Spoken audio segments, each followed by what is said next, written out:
All-star windows, Anfernee Simons, Collin Sexton, and Jordan Poole. Every NBA season, there's a moment when the league decides who you are. The votes line up, the cameras find you, and the All-Star door finally cracks open. But that window doesn't stay open forever. For some players, it closes before they even realize it was there. Today, we're starting a new series called All-Star Windows, looking at players who had the numbers, the talent, and the timing, but still missed their moment. And for Jordan Poole, that window didn't just close, it slammed shut. Along with Anfernee Simons and Collin Sexton, this is how 3 careers drifted far enough to never get that call. What happened? Let's talk about it. Salute to Asa_0875 for the inspiration behind this series. It's your boy JC Stunted Growth. Get it, man. Take a minute to like, subscribe, and comment on who I should do next. Anfernee Simons was never supposed to take the normal route. In fact, he didn't. He skipped college and went straight from high school to the NBA because of a technicality that made him old enough and 1 year removed from high school, and landed in Portland as the long-term plan behind Damian Lillard. For years, he waited. Then flashes came, 30-point nights, logo threes, stretches where he looked like Dame's actual successor, and a career high over 22 points per game in 23-24. By the time Lillard was hurt and the keys were handed to him, Simons finally had the space to show he could score with anyone in the league.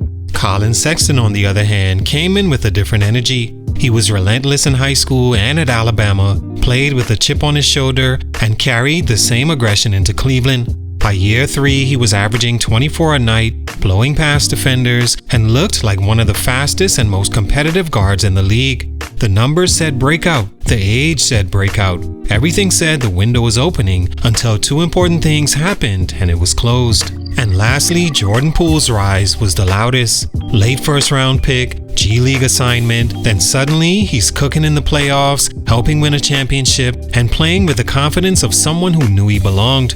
He went from nobody to future all-star, to meme, to money, got paid, and for a brief moment, the league was watching him like a for sure future all-star. 3 different paths, same moment, same window cracked open, and then things changed. Anfernee Simons' problem was never talent, it was timing, role, and perception all colliding at once. By the time Portland finally handed him the keys, the Blazers were already drifting into a rebuild, and that matters more than fans realize.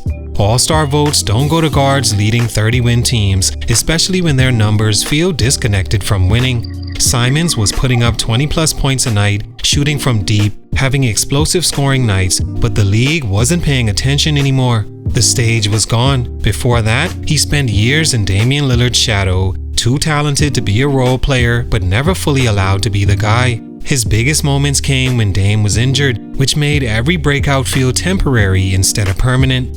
In the NBA, temporary success doesn't build all-star momentum, sustained roles do, and Simons never got that uninterrupted stretch at the right time. There was also a position problem. Simons is a scoring guard in an era flooded with scoring guards.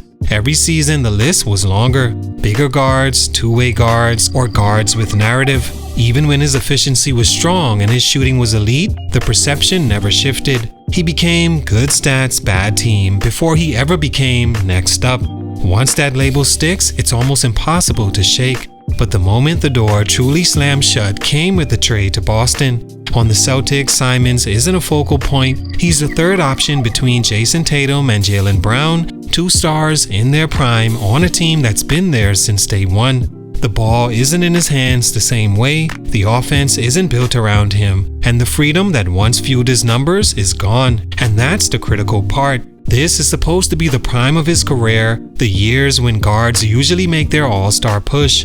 Instead, Simons is locked into a role that will never allow the production, usage, or visibility needed to get that call. He didn't decline, he didn't fall off. His all-star window closed because the timing failed him, and once Boston became home, the league has quietly moved on. Collin Sexton's all-star window didn't slam shut, it quietly disappeared, and that's what made it worse. At his peak in Cleveland, Sexton was doing exactly what young scorers are supposed to do, improving every year, putting pressure on defenses, and carrying a scoring load most guards his age couldn't handle. Averaging 24 points at 22 years old should have made him untouchable. Instead, it made him expendable. The problem wasn't production, it was fit, or at least the perception of it. Cleveland started building around Darius Garland, a guy I never liked being drafted to the Cavaliers when it pertained to Collin Sexton. From day one, I couldn't see how they could successfully fit next to each other, playing the same undersized guard role. Then they traded for Donovan Mitchell, and suddenly Sexton's role changed overnight.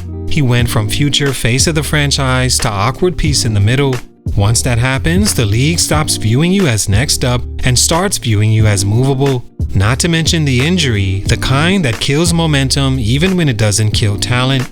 Sexton missed a full season, and in the NBA, absence is deadly for young guards trying to establish themselves. While he was rehabbing, the league moved on. New names emerged, new hype cycles started, and when Sexton returned, he wasn't returning to the same conversation. The trade to Utah finished the job. In theory, it was a reset. In reality, it was exile from the spotlight.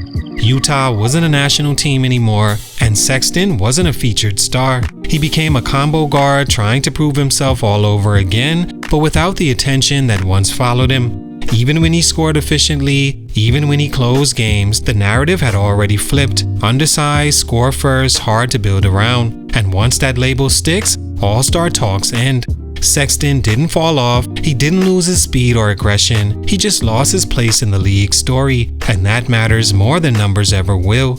His window closed not because he failed, but because the league decided it was done waiting.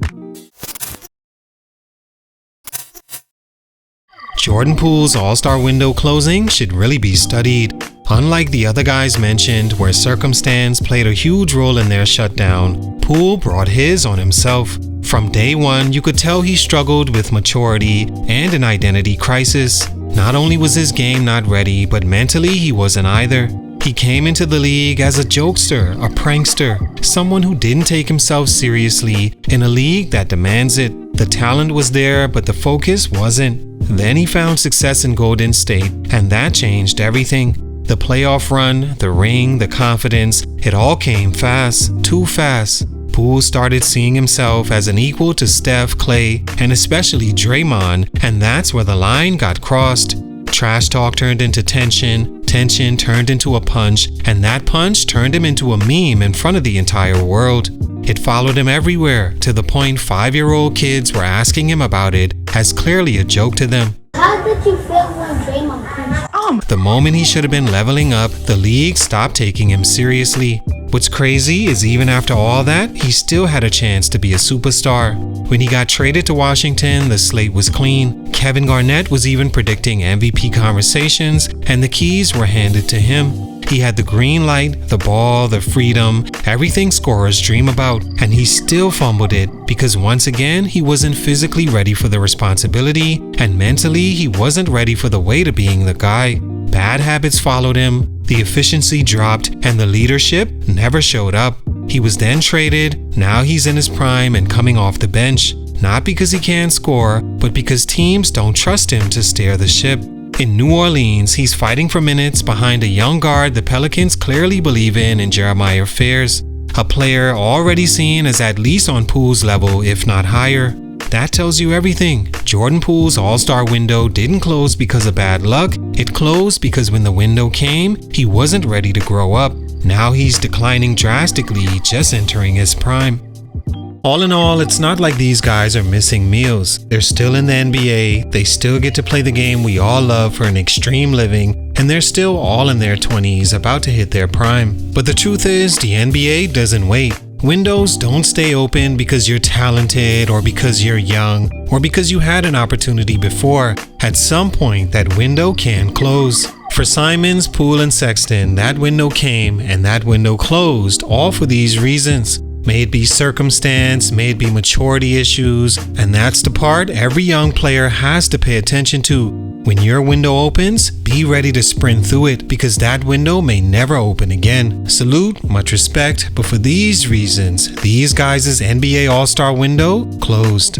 Okay guys, now that we've talked about these obvious candidates, who should we speak about next in this series? It could be one player who deserves a solo feature, or multiple players that's had their all-star window shut for whatever reason. For example, guys like Malik Monk, Cam Thomas, RJ Barrett, Terry Rozier. Either way, let me know in the comments who we should talk about next. Don't forget to like and subscribe, and try to share this video with as much people as you can. Salute, much respect, your boy JC Stunted Growth, and I'm out.